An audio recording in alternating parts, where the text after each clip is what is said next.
And now, here is Dr. Jawanza Kunjufu with his penetrating presentation of countering the conspiracy to destroy black boys. There's no topic that concerns me more than the one on the conspiracy to destroy black boys. And the reason is when our little boys are in preschool and primary grades, they're very innocent and very enthusiastic about learning. But something happens to that, and we need to find out what that is. My younger son is on the cover of this particular book, and I would like for him to grow up to be a man. Like many of you already told me, that you have sons and male students as well. Now there's two parts of the conspiracy, Volume 1, and this is Volume 2. In Volume 1, we raised 4 questions. First question is, when did the conspiracy start? Who is against black boys? Why is there a conspiracy against them? And what exactly is the conspiracy? That's in Volume 1.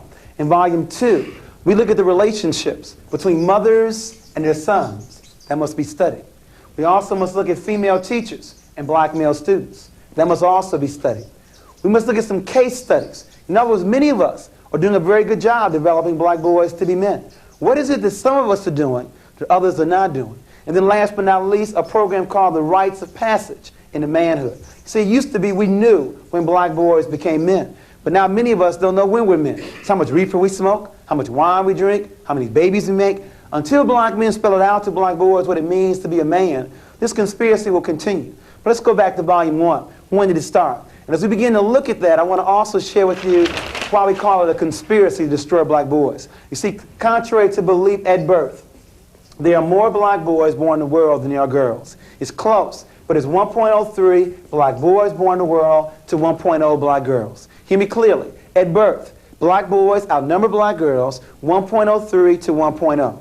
A brief 18 years later, it is now 1.0 available, and that's the key word, available black men, to 1.8 available black women. Almost 2 adult women for every 1 adult man. Now the only question that should be going through your minds right now is what happened? We keep raising the wrong question. We keep asking, why do black men hang on corners? Why do black men lack direction? Well, if you ask this question, you're asking the question 18 to 30 years too late. It is not a conspiracy to destroy black men. It's a conspiracy to destroy black boys. If you destroy him as a boy, he'll never become a man. Not going to look around a room and tell you know where are they. If they are not available to black women, where are they? Call the roll. In jail, there are 329,000 brothers in prison right now. 1 of every 4 brothers will go to prison. Where else? Or death. There's numerous ways that we die. There's homicide, suicide, drugs, war, high blood pressure, and the leading killer among black men, lung cancer. Our love for cigarettes, especially cool. Smoke them all day long, die the exact same way. Cool. Where else? We have prison, death. What else to make us unavailable to black women? Yes, homosexuality. As you said earlier, 1 of every 9 men in this country are homosexual. Where else? Yes. Hospitalized, institutionalized. Okay, so institutionalization, and there's not only in terms of hospitals, but also mental institutions, and of course, when they get released, many times being homeless. There's still one other large popular area. Thimby? They marry white women. Okay, interracial marriages. Now I want to pause there for a moment, because you would think if anybody is going to marry outside the race, it would be black women. You got 2 black women for every 1 black man. But as Thimby pointed out, it's exactly the opposite. There are 164,000 interracial marriages, of which 116,000 are brothers. That means 48,000 sisters. It's almost a 2-to-1 ratio of black men to black women marrying outside the race. But remember, as you said in the earlier workshop, if the definition of beauty is light skin, long hair, and blue eyes, why stop with Renee, the light-skinned sister? Why not get you the real thing? There's some serious problems here. And then black men tell me, I can't find a black woman to understand me. You mean out of 20 million black women, you can't find one to understand you? You don't need a white woman, you need a psychiatrist. But that's another workshop on relationships. But I just want to share with you, we got some very serious problems. But to tease this audience, black women are tired of being by themselves. And in the earlier issue of Essence magazine, the article said, guess who's coming to dinner now? Black women are tired of being by themselves. In other words, brothers, you can't have it both ways. You can't have 2 black women to choose from and still marry a white woman. You can't have it both ways. Black women are tired of being by themselves. Now, that's with regards to the stats, why we wrote the book, because we saw the shortage of black men. But what we want to begin to find out is, when did it start? You see, it's called the fourth grade syndrome. Studies show that black boys may be the best students in the country up until the fourth grade. So we wanted to find out what your son, a male student, was doing at the beginning of the third grade, then at the end of the seventh grade, and then measure the progress. Let me give you 3 examples. We had a little boy 5 years ago on the Alba reading test score at the 98th percentile in the country. In other words, a walking genius. That means only 2% male, female, white, or black had a higher score than he at the beginning of the third grade. At the end of 7th grade, the same boy now drops down to the 35th percentile. Engineer potential here, pimp or pusher now, scores should have improved 5 years, instead they only improved 1.3. 2 more examples. We had a little boy at the 92nd percentile. He dropped down to the 24th percentile, and his scores only improved 2.1. But let me give you the average example. We had a little boy at the 63rd percentile. He dropped down to the 4th percentile, and his score didn't improve a year, a month, a week, not even a day. There are 3 critical stages in black boys' development: infancy to 9, 9 to 13, and 13 to 18. You see, it's easy to see the negative behavior here when he's already dropped out, laid up on some street corner lacking direction. It's more difficult to see it around 9 years of age, when they begin to sit further in the back of the class, when they begin to ask less questions, when their ball becomes more important than their book, when they begin to cheat on their tests. We appeal to you to turn your sons and male students on early. Teach them how to read early. Teach them the beauty of being black and believing in God early. But many of us have waited, and we have waited almost too late to develop black boys to be men. You know what I'm getting at. America spends $2,300 on Head Start. They spend $38,000 on prison. If Reagan wanted to balance the budget, I can show you save about $36,000 per person. It's much easier to educate than it is to incarcerate. Now you raise the questions. How long do you stay in Head Start? Year? 2 years is the most? How long do you stay in prison? The rest of your life? Question number 1. Question number 2, does Head Start work? A 19-year study documents that Head Start works, but in prison, 85% of the inmates that get released go right back in. But as Jesse Jackson says, we have 2 choices. We can either send me to Penn State or to State Penn. It's your choice. We have got to find ways to intervene. Now, we have a whole workshop just on the fourth grade syndrome. I now want to ask you, what are some of the reasons you feel to explain why black students, especially black boys, were doing so well K through 3, and now scores declining in the intermediate and upper grades? What explains it? Yes? I think the learning style changes abruptly in 4th grade from what might have been more right brain activities in the primary grades into all of a sudden all left brain activities. Okay, so a change in learning styles or methodology from the teacher, from a holistic learning style to a left brain. Okay, very good. Any others? Yes? I think that there's a lot of rejection on the part of the female teachers in the classroom. And the rejection increases with the upper grades? Why do you think it increases?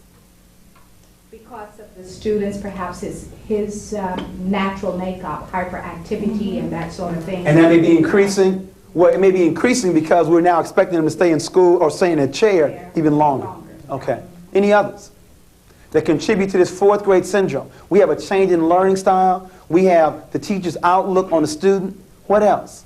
Yes? The student becomes more culturally aware and differs significantly from the teacher often. Okay, so the child's now becoming more aware of their culture and racial identity. Okay, very good. Any others? The major reason you have not given yet, and maybe that's why this problem is still with us, Terry? First name is? Richard. I'm sorry, Richard. Well, the peer group starts to form and become stronger about the peer And group. that's unfortunate, Richard, that you said that, because as the age increases, the peer pressure is on the increase, while parental involvement is on a decrease. I don't know who told parents when your child gets older, they need less of your time rather than more. When I speak to Head Start parents, 80% of them are there. Elementary school, 30%. High school, almost a joke. We have to work on that. That's another workshop, too, on parenting all the way through. Not just in those quote-unquote tender years. But the major reason, it's not on the board yet. Still looking for it. Yes, go in. I think, too, that young boys, and particularly young black boys, in the primary grades, they have many mother figures. And they have very few men figures, and particularly black male figures. And I think it makes a big difference come grade 4. I agree with you wholeheartedly. I think it's the major reason. And let me now give my first position. I sincerely believe that only men can make boys men. Now don't misquote me. I didn't say that a single female parent or female teacher cannot rear or educate her child. But she need not do that by herself. What she calls upon her father, her brother, an uncle, a male neighbor, a nephew, a co-worker. There needs to be some men in our children's lives. I want you to explain to me how a boy is going to grow up to be a man if he's never seen any. In order to be anything, you must see it first. Remember in the earlier workshop, and I'll go through this very quickly, from the University of Michigan, we wanted to find out what the major influence on children. We said 1950 it was home, school, church, peer group, and television. And then we gave you 1980. Home was still number 1. Peer group in the number 2 position. Television 3. School dropped down to number 4. Church last on the list. Let's go back to my statement. My statement said that only men can make boys men. Now let's see where black boys are going to find men. Let's first of all look at his home. 62% of all black children live in a single-run household. It's a very good chance he would not find a man here. I'm going to hold off on the streets and drop down to television. Can you name me 5 positive adult black men on television outside the news? And you can't name Cosby because the show just started. Name me 5. Outside the news? No. Outside the news. Jefferson. And you better not say George Jefferson. So they find very few black male role models on television. Now let's drop down to the schools. 83% of all elementary school teachers are women. 95% of all teacher aides are women. And when do men teach? After the critical 4th grade, or they're in the upper grade, or they're the PE teacher, the janitor, or the principal. Very few before the 4th grade where black boys need them the most. And lastly, the church. Most young people, men, don't go to church. And the reason is we lie to them. First of all, we made Jesus Christ white. The man surely was not white. And we have a book called What Color Was Jesus to explain that. He had hair the texture of wool and feet the color of bronze. But secondly, the Lord's Prayer says on earth as it is in heaven. Young people and men want some action. They want some programs. If there are no programs in your church, they will see you later in heaven. As a result of not finding a man at home, few on television, few in school, and not wishing to attend church, the last place is the streets. And that's the problem. The streets do a very poor job making men. They do a better job making pimps, pushers, and a few basketball players. Their hero, Michael Jordan, has said there were 1 million brothers that won his job last year in the NBA. Of this 1 million, only 400,000 will even make it to play high school ball. Of this 400,000, only 4,000 will make it to play college ball. Of this 4,000, only 35 will go to the coveted NBA. Of this 35, only 7 start. And the average life in the NBA is 4 years. You got 1 million brothers looking for 7 full-time jobs that last 4 years. This conspiracy is complex. It goes beyond the NBA. Even schools are in on it. What will be the first thing you see when you walk into a Cincinnati high school? A large trophy case. In other words, even schools give more glory to their ball players than the scholars. That's said in the earlier workshop. Where are the pep rallies for the honor roll? In other words, even school, I can understand the NBA, but even schools give more glory to their ball players than their scholars. This conspiracy goes beyond the NBA, though. It goes beyond schools. Jesse Jackson is giving you the clue one more time. Is it not possible for a black man to be president? For a white woman to be president? For a black woman to be president? Is the club only reserved for European men? You didn't know that a white boy with a high school diploma makes more money than a white woman, or black man with a college degree? The motive for the conspiracy is clear. For the question of why is there a conspiracy, the answer is white male supremacy. In other words, white men are not afraid of women, black or white, because women have no power anywhere in this world. The threat to European men will come not from women, it will come from other men. And the best way to destroy black men is to destroy them as a boy. The motive is white male supremacy. But before you get comfortable blaming somebody else, let me make sure we're clear. On a conspiracy, there would always be two. You see, you have the active conspirators, and you have the passive conspirator. See, it's like child abuse. There were always two. You have the father who does the beating, active. But you have the mother who turns her back, passive. Isn't apathy, indifference, low expectations, buying hot goods in the black community, isn't that also part of a conspiracy? You have the active and you have the passive. In a conspiracy, there would always be two. Let me now give you the starting lineup. We'll start with the active ones first and then move to the passive. Leading off, batting in the #1 position, representing this country, institutional racism. Batting first is the president. He bats in the #1 position. Batting second, representing the Trilateral Commission, the Fortune 500, big business, David Rockefeller bats #2. Batting third, representing the military complex. You didn't know, black people, 12% of the population, 1/3 of the military, and died 41% of the time in the Vietnam War. The chief of staff. That's number 3. Batting 4th, and I don't mean Marlon Brando. I mean the real godfather. Drugs running rampant in the black community. Please don't deceive yourself. If America is the #1 power in the world, they could police their borders to stop the drug traffic. These men and what they represent intentionally want to make sure the black boys never grow up to be men. But remember, they got some help from some of us who really like black boys, who may even have black boys at home, just didn't know any better. And so we bat number 5 through 9. Batting 5th, not all, but some mothers who raise their daughters and love their sons. Batting 6th, some female teachers who don't understand that boys have different learning styles than girls. Batting 7th, representing the media in this country, shows like Gary Coleman and Webster. Shows that make me sick.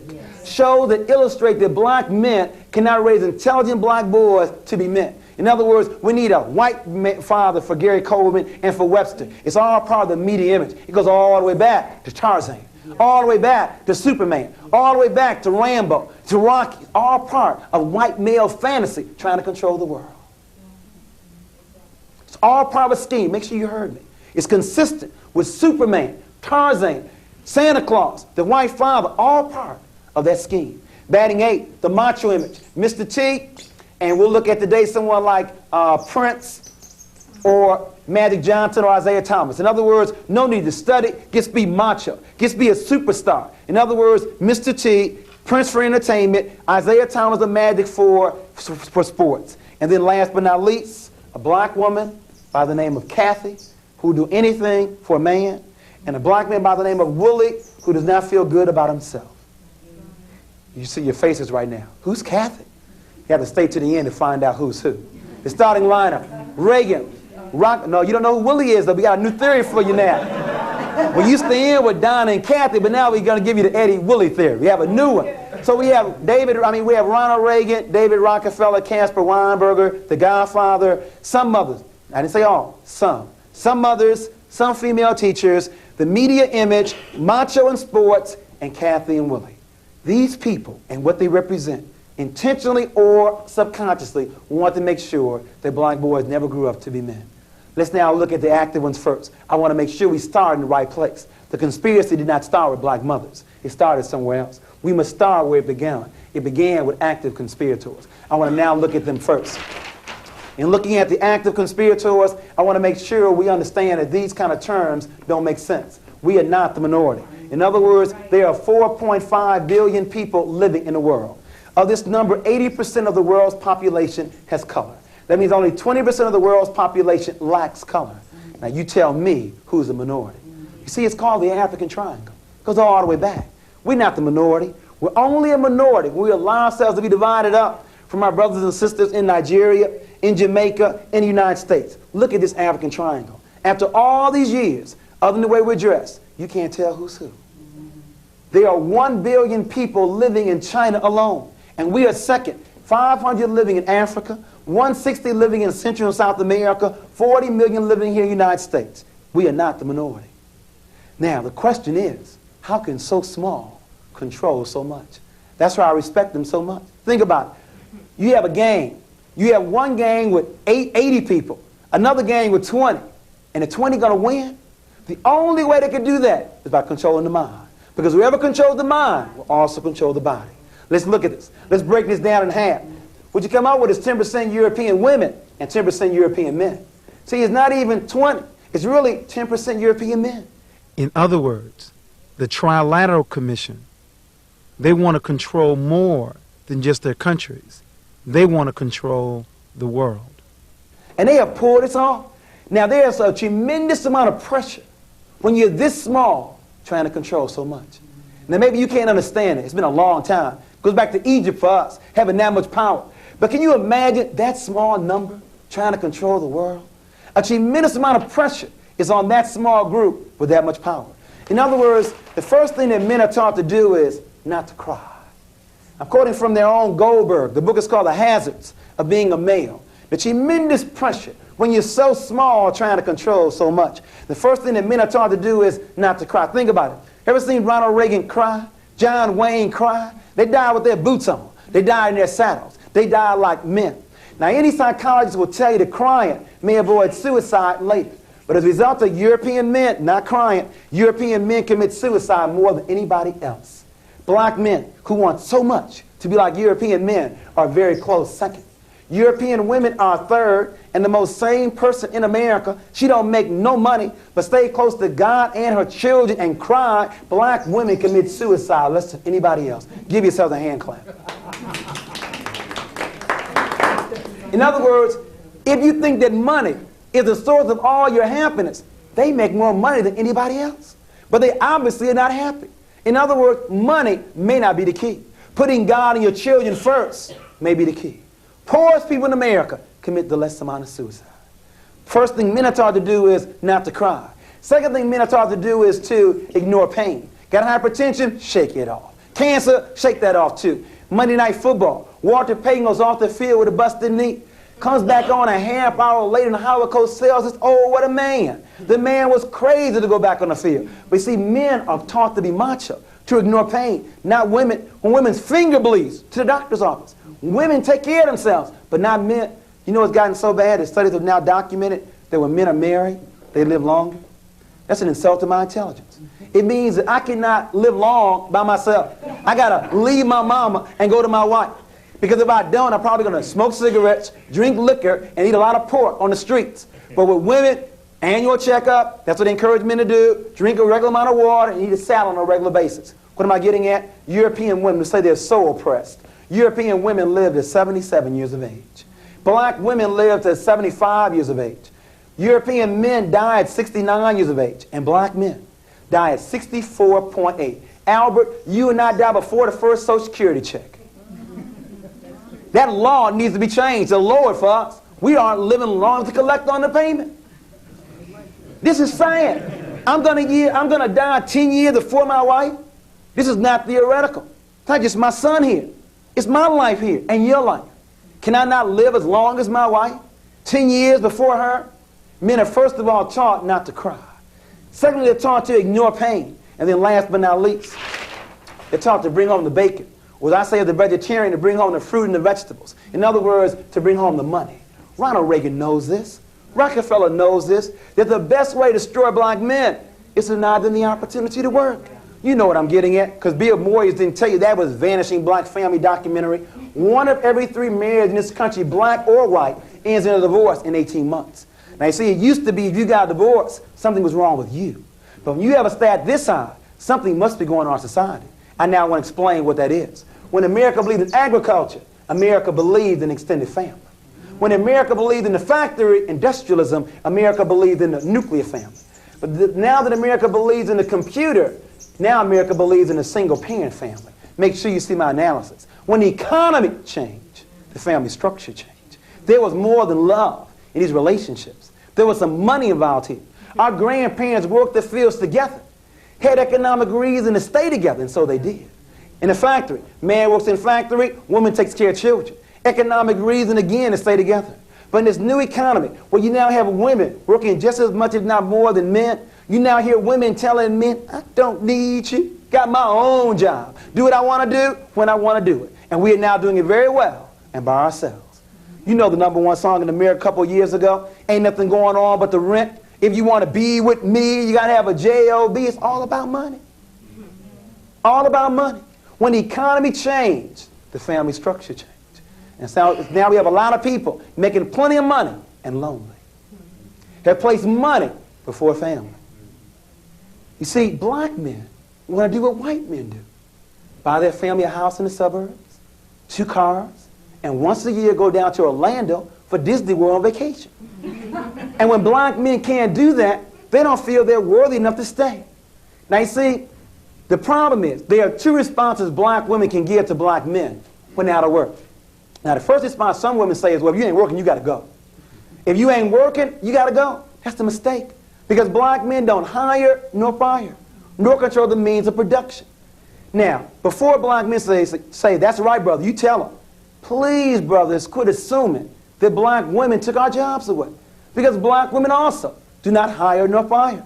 We are being played off against each other for some crumbs. We recommend the second response. For black women to say to that man, well, if you ain't working, can you at least go back to school? Can you at least learn a skill? Or at least make dinner or wash dishes while I'm gone? But the problem is there are very few black men that look to black women for a definition of manhood. Black men, as I said earlier, want to do what white men do.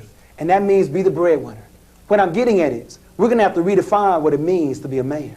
Because if being a man means being the provider, with 25% of black men out of work, that's a suicidal definition. You see, if I lose my job tomorrow, I'm still a man. As long as I'm responsible, treat my wife correctly, raise my children, that's responsibility. I'm not going to allow my employer to reduce my masculinity. I need to define what being a man is. And I think it's a perfect balance between the mental, the spiritual, and the physical. Not being a breadwinner, but a balance between the mental, physical, and the spiritual. Isn't it interesting? You have two black men. Both lose their jobs. One black man resorts to crime, leaves his home. He's been reduced by the society. The other black man sells newspapers, sells peanuts, does whatever he can to take care of his family. Same economic situation, but a different set of values. We have to work on that. A new definition can resolve this problem. I'm not belittling money. You have to have money living in America, but that's not the criteria for manhood. Boys make babies. Men take care of them. That's the definition. One more comment here. I mentioned earlier in our past workshop on the peer group. Let me share with you here this dichotomy where you have the mental over here and you have the physical over here. You see, a real problem is our boys have a difficult time finding a balance in the middle. I mentioned earlier homosexuality, and the figure is 1 of every 9 men in this country are homosexuals. It's going to increase. And the reason is because we've been so skewed to the physical, being macho, that when our boys want to be on the honor roll, they're labeled sissies. Want to be involved in the fine arts, labeled sissies. Want to be open, honest, communicative, labeled sissies. When you label something long enough, you begin to act that way. So you have the homosexuals over here, and you have the athletes, the machos, over here. Tremendous dichotomy between these two. We have got to find some men that can teach black boys and Hispanic boys the balance between the physical and the mental. There's simply too much pressure over here. It's hard to find the balance, and women can't teach this. Only a man can do this. We need more black men who can do both of these areas. Physically balanced and mentally balanced. And spiritual in the middle. Comments, questions about what is a man? We've been looking at male behavior. Any comments or questions? Yes, Gwen? Explain what you meant by saying women raise their daughters. We'll come to that, Gwen. Matter of fact, I think it's probably the next point. Matter of fact, it is. Praise the Lord. Let's go to the next point. See, we were looking at the active conspirators, and we were looking at what the effect that causes on us in terms of male behavior. And we may not be able to control or to change Reagan, Rockefeller, Weinberger, but your question we can change. We can look at some mothers. And I said some, not all. The rumor is that some mothers raise their daughters and love their sons. My boy always loved his mama. 40 years of age, still went home with you. That needs to stop. Your boy is not yours. He is a future husband, a future father, and needs to be raised that way. Now, what do I mean by raised? Teach your son how to cook, to make up his own bed, to clean up his own bathtub ring because you raised your daughter. On the honor roll, every marking period. Goes to church with you every Sunday, and she can cook, sew, iron, and clean all, but then we have your son. Ain't never seen an honor roll. He plays basketball all evening long. Never goes to church and can't boil a hot dog. The rumor is we have some, not all, raising their daughters and loving their sons. Now, I know the historical reason. The historical reason is our societies always try to destroy black men. The lynchings. So black mothers always want to overprotect their sons. What's the reason today? I know the KKK is on the rise, but what's the reason today? Is it because your own black man didn't stay? You now replaced your man with your son? Your son is not yours. He's a future husband, a future father, and needs to be raised that way. Quit telling these 9-year-old boys they're the man of the house. Ain't no 9-year-old boy ready to be no man of the house. But because you told him that, he now begins to wonder. When you then bring over your man for the evening, Mom, I thought I was the man of the house. Why are you bringing him over? You can't have it both ways.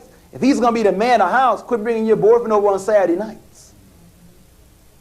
You know what's sad, though? These brothers think what they can do with their mamas, they can do with their teacher, Yes. their coach, and everybody else. In other words, living at home with you in a $100 pair of gym shoes, $80 pair of a Gucci handbag. In other words, these boys have mastered how to manipulate their mamas. And they think what they can do with you, they can do with everybody else. Only to find out what you let them get away with, no one else does. In other words, 90% of all teenage pregnancy programs counsel the women. We have teenage pregnancy running rampant. But as far as the last time I looked, it took 2 to make a baby. But 90% of the programs let the brothers off the hook. The real question is, who is going to teach black boys to be responsible? And you don't start when he makes a baby. In other words, the real question is, who's going to teach black boys to be responsible for his personal hygiene, for his clothes, for his chores, for his room, for his siblings, for his allowance, for his studies, for his toys, for his schedule, and then his sex life. You don't start responsibility at 16. It starts very early. For example, when I was growing up, my father opened up a mutual fund account for me. And every year on my birthday, he explained to me, this is how much money you have in your account. But if you make a baby, all your money is going to take care of your child. Should it be any different? If I enjoy making it, shouldn't I also take care of it? So my oldest son, who was 15, I've been doing the same thing with him, the 9-year-old and the 15-year-old. So he told me last year, he said, Daddy, this money looks so good to me, I've just decided I'm not ever making me a baby. I'm keeping all my money to myself. But the point is, the boy understands responsibility. He understands if I make a baby, you will take care of it. There are mothers who know their son impregnated some girl on the same block, and they say, well, you know, boys will be boys. Yeah. They will be whatever you let them be. Yeah. I want to pause now. Explain this. Why are some mothers raising their daughters and loving their sons? Did you grow up in a household where you did more work if you're the sister than your brothers did? Why is that? And you know what else I believe? I believe that child rearing has a lot to determine in marriage. In other words, marrying a mama's boy is a very critical mistake. Because they can always go back to their mamas. Son, your room is just the way it always was. Got your favorite pound of cake whenever you want to get there. It is terrible marrying a mama's boy. Comments. It's my water break. Give me some feedback on mothers with their sons. What do you think of my analysis? It's devastating. It's on target. Any other concerns about mothers and their sons? The boys will be boys is real bad. Right. That's exactly where you keep them as boys. Right. Where you teach them to be responsible, they will grow up to be men. Well, more apt to be anyway. Mm-hmm. But a lot of mothers. You know, the shortage of men in the church, that can be corrected by taking our sons to church. The sons can stay home. It's optional to them, but not the daughters. In terms of playing outside, daughters in at a certain hour. The sons all night long. Double standards. Make the daughters stay, but not the sons. See, my point is, if black women, I'm coming right to you, if black women know what problems they have with their own black man, why don't they correct it with your son? See, if you know what the problems are with black men, your little son, that's somebody else's husband. All what you know needs to be done, put that into your son. Right, why perpetuate if you really love your sisters?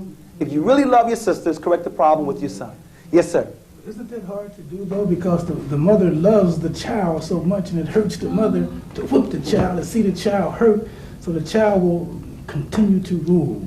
But that's interesting. They love their daughters, too, but they whip their daughters. You know, I've seen this phenomenon is that the mothers are also spoiling some daughters. True, but you know who's spoiling some daughters? And we don't have enough of these men there to do it? Yeah. Fathers. Yeah. That's my baby. In other words, it's very interesting. See, when the father's there, see, it's something about a black man or a father seeing this male, his same size, sitting on his sofa, eating up all the food. Boy, you got to go. But see, his daughter can stay there as long as she wants. But see, the mother knows the daughter. And so the mother, you got to go too.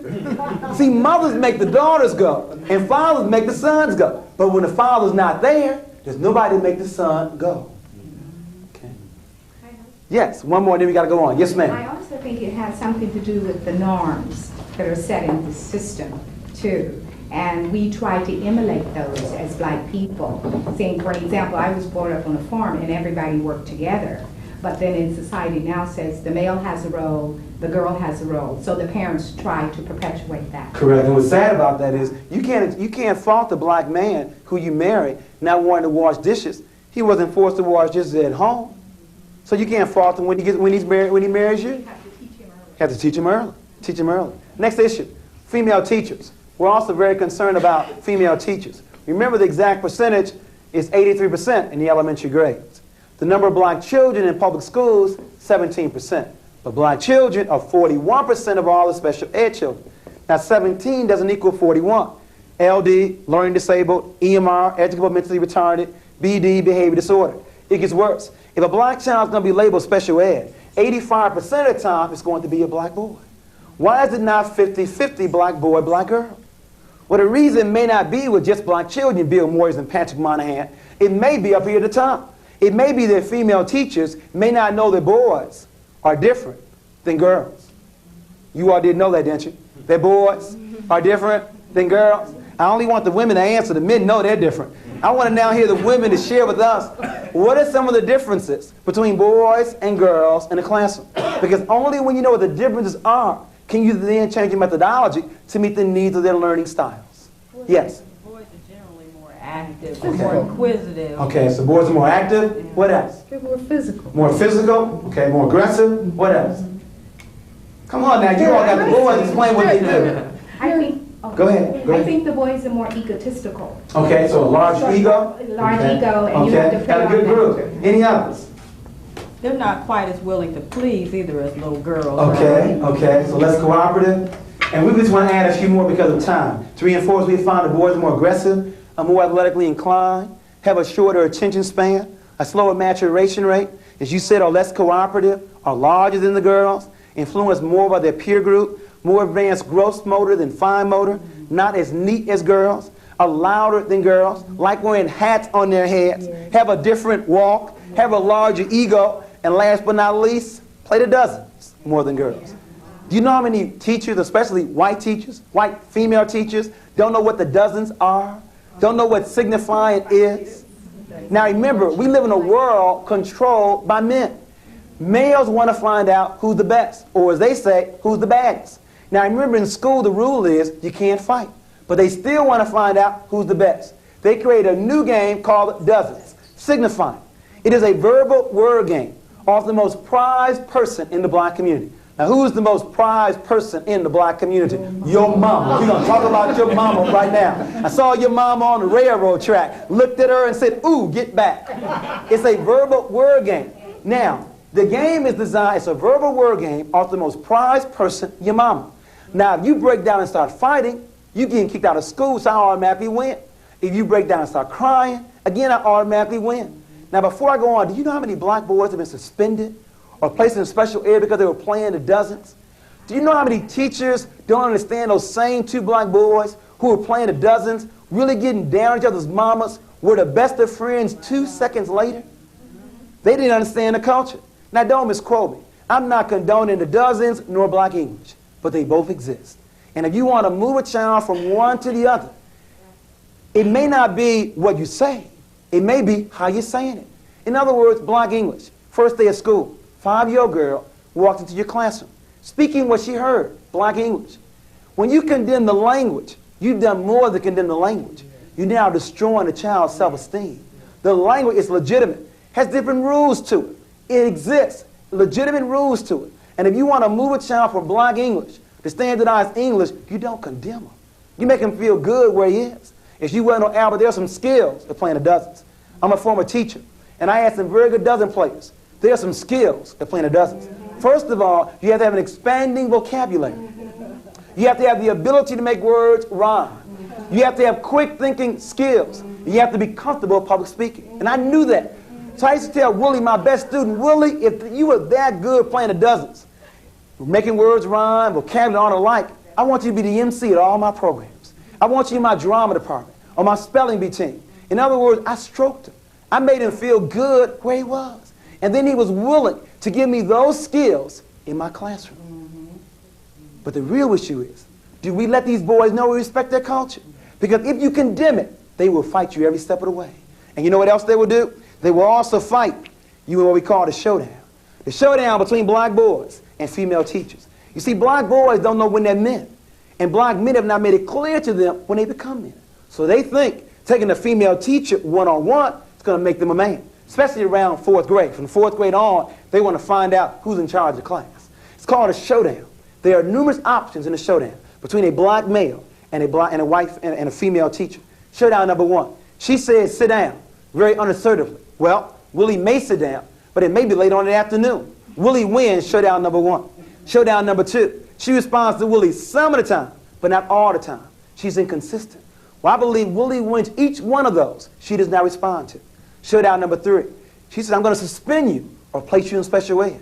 Well, he may lose to the assistant principal or special ed placement, but he did not do what she said. He wins showdown number 3. Showdown number 4. She says very assertively, sit down now. You know how the good ones do it? They look at you. Strong eye contact. They look you back in line. And she wins showdown number 4. Showdown number 5. She responds to Willie each and every time. She's consistent. And she's winning each one of those showdowns. Then the last one. A friend of mine in Chicago told me she had a boy who thought he was so bad, he was not going to stand up. He was going to run to class sitting down. He's going to make her nervous. He's going to look at her and smile at her. So every time Audrey looked at him, he looked back and smiled. But then Audrey would look back with the same strength and smile. This went on all day long. Willie looked and smiled. Audrey would look back and smile. At the end of class, so many words, Willie came to Audrey and said, okay, I understand that you are in charge of this class. But the reason is she's done 3 things well. She, first of all, loves him, and he knows that. She respects him, and he knows that.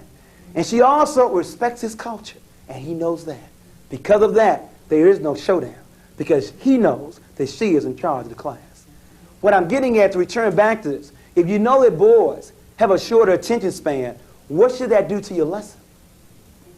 Make it shorter or make it more interesting? If you understand that boys are more advanced gross motor than fine motor, what should you allow more in your classroom? More hands-on learning activities. In other words, my point is, if you understand that boys have different learning styles, rather than taking them out of your class and put them in special ed, why don't you alter your learning styles, your methodology? But you know what's saying? Most principals know that 5% of their teachers make over 30% of the referrals. If that's the case, why remove the child? Why don't you remove the teacher? How is the child doing so well in 3rd grade with a good teacher and now labeled EMR in 4th grade? It may not be the child. It may be the teacher. It's really a shame we can't stay on this longer on learning styles. Hyperactivity, that's a value judgment. If you know what hyper is, God must have told you what normal is. Hyper is a value judgment. It may not be that blind boys are hyperactive. It may be the lesson plan that's simply too slow. Think about that the next time you want to place a child in special ed. Some other issues. I want to wrap up with regards to what is the conspiracy to destroy black boys.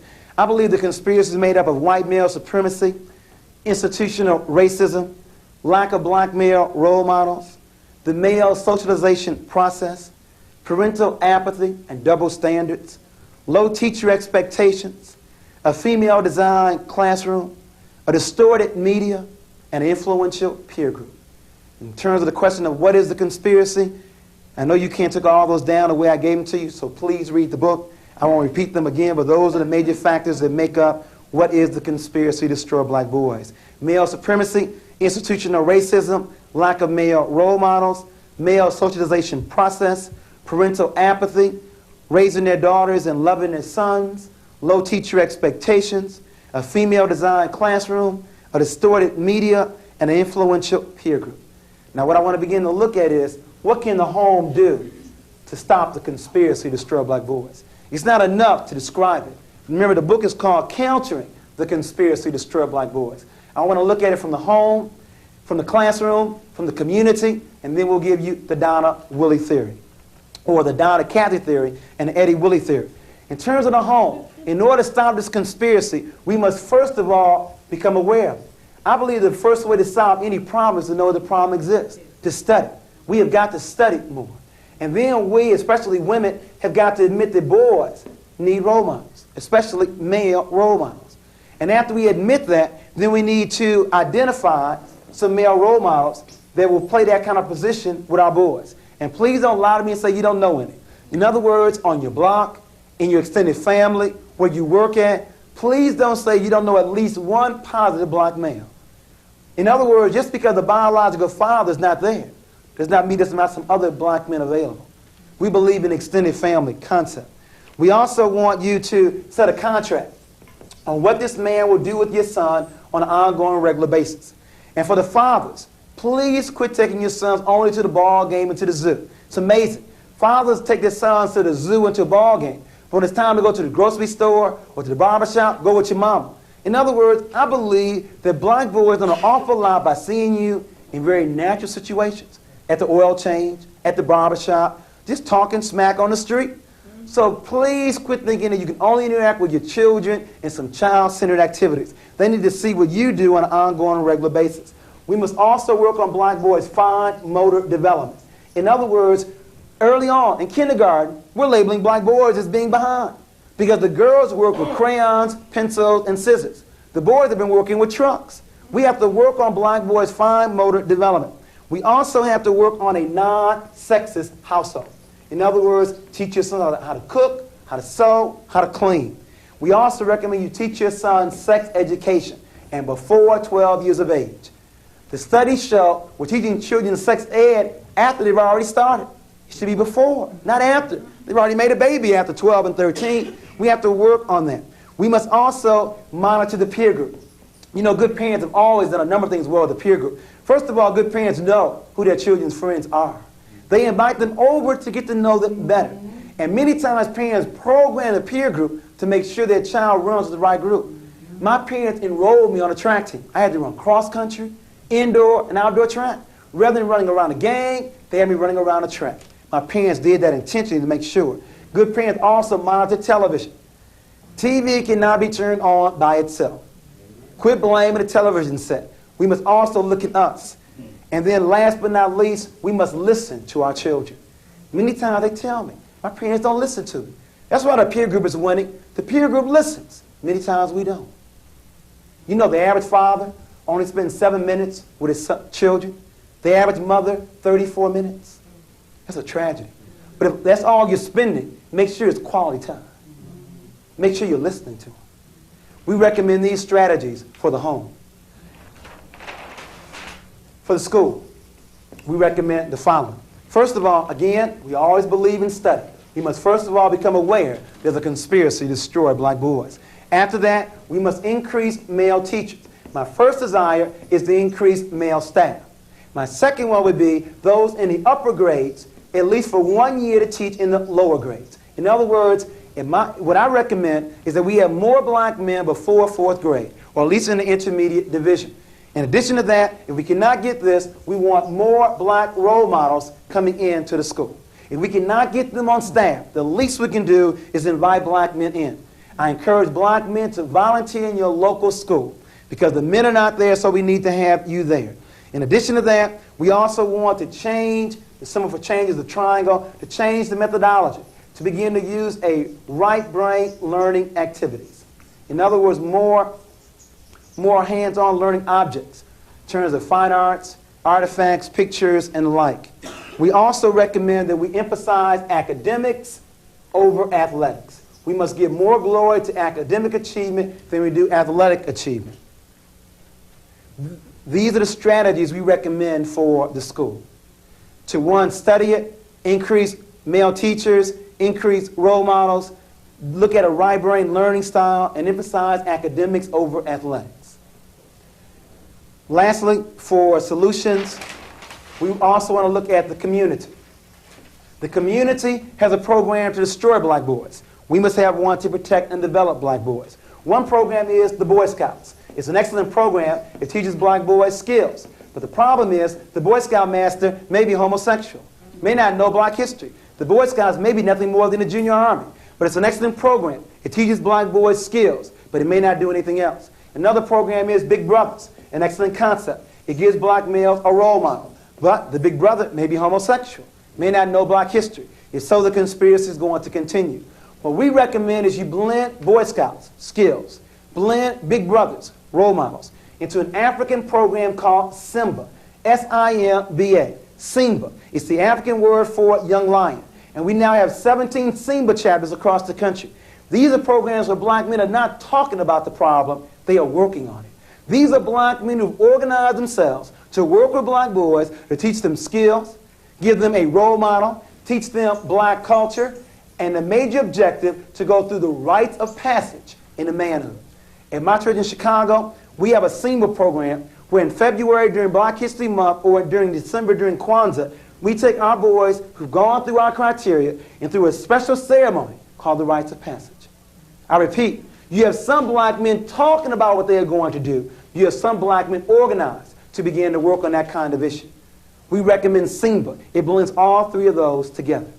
Closing point, and then we'll open up for some questions. Donna and Kathy.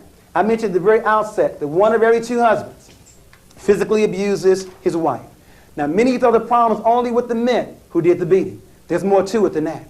You see, any respectable woman will make it very clear to her man, you put a hand on me, and either I'm leaving or you better not go to sleep. There are two kind of women in America, and they go by the names of Donna and Kathy. You see, I sincerely believe this. I believe that men know who to beat and who not to. I believe that. And I believe that men are not going to respect women until women first of all respect themselves. And there are two kind of women in America, Donna and Kathy. Now Donna feels very good about herself. She would like to have a man, but she don't have to have one. I mean, the sun will still shine. God will still be first in her life. Donna wants one, but she ain't got to have one. But then you get Kathy, taking me your way, comes through the door with another woman, with a bottle, with a balled up fist. All Kathy wants is a man, and a half a man will do. I want all the Cathys to raise their hands. You know, I've yet across the country see a sister admit to me that she's a Catholic. You know what they tell me? They say, Jawanza, well, I'm a Donna during the weekday, but I'm a Catholic on the weekend. Well, I'm Donna summertime and a Catholic the other hand. It's hard being a Donna in America when you have two women for every one man. It's easy to lower your standards. If you want to be a Catholic in America, the theory goes like this. For every sister we can get to quit acting like Catholics and to begin to act like Donna, what this means is less Catholics and more Donnas. As a result of having fewer Catholics and more Donnas, we will have fewer brothers taking advantage of women like Kathy and have to expect more women like Donna. I am tired of women always blaming the brothers. The last time I looked, you still determined who gets your phone number, who takes you out, and every step along the way. It's hard being a Donna in America. If you want to be a Donna, there may be some lonely Friday and Saturday nights. But if you believe in you, you'll have peace of mind. If you want to be a Donna in America, it means you go back to school, get off of welfare, learn you a skill for a career to take care of yourself. If you want to be a Donna in America, it means you will quit watching them soap operas all day long, especially all of my children, and begin to take care of your own. If you want to be a Donna in America, it means you will quit eating those cookies and chocolates all evening long. You know, the rumor is the older women get, the bigger you get. Watch what you eat and exercise. And then last but not least, if you want to be a Donna in America, you need to put God first in your life. You didn't know? It takes longer for boys to grow up. And some boys never grow up. But rather than marrying a boy as a Catholic making a mistake, we encourage you to wait. But while you're waiting, don't complain. Keep developing yourself. So when the brothers finally get ready, you'll be ready too. A good marriage still takes two and not one. Now, as you well know, Glenn, we used to end with the Donna Catholic theory. But the women got on our case in Jawanza. If you're going to talk about the conspiracy to destroy black boys, don't end it talking about us. End it where you started it, with the brothers. So I now want to give you the Eddie Willie theory. Eddie is dedicated to my father. His name is Eddie, and I believe he's a very strong example of a black man. There are two kind of men in America, Eddie and Willie. Willie makes babies. Eddie takes care of them. In other words, Willie believes it's not the quality, it's the quantity. Willie has made a lot of babies. Eddie believes in not only taking care of them, he hugs them. He believes that men should hug their children, works with them on their homework. Eddie takes care of them. Willie makes them. Point number one. Point number two, Willie only works, and maybe not even then, outside the house. Eddie works inside and outside. In other words, Willie may cut the grass. He may rake leaves, but he definitely is not working inside the house because men work outside and women work inside. But not Eddie. Eddie believes in whatever it takes. Washing dishes, making dinner, whatever it takes. And then last but not least, Willie is very insecure.